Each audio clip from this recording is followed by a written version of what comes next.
Nebudem zase platiť taxík, zavolám Mišovi. Ahoj Miško. Ahoj Lasinka, teda Sarinka. Potrebovala by som odviezť, máš náhodou čas? Jasné, o 2 minúty som tam.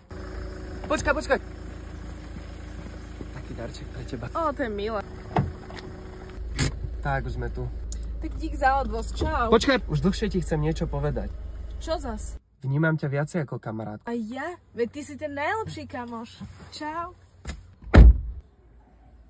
Človek sa snaží jak debil a zas týmto ide von?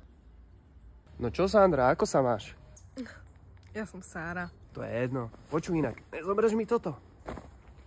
Jasné. Tak bol som na kerke. Chceš chytiť? Môžem. Nemáš nejaké love požičať?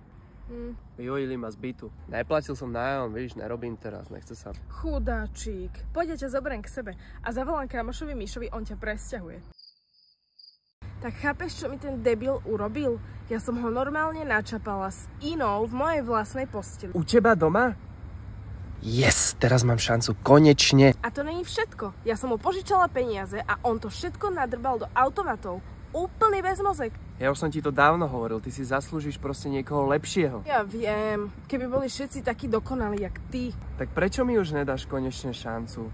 Lebo ja ťa nechcem stratiť ako kamaráta. A zvoní mi telefón. Volá on. Musím to zahrať na drsnu. Čo je, čo chceš?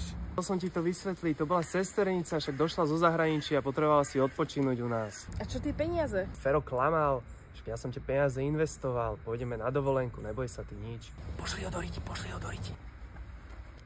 Tu je Riťka, nejdeš ku mne? Že čo si hovoril? Jaj, že u teba si to vysvetlíme. Takže ty ma máš stále rád?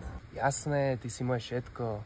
Nedávaj mu šancu. No dobre, tak idem teda za tebou, miláčik. Miško, bol by si taký zlatý, neodviezol by si ma za ním.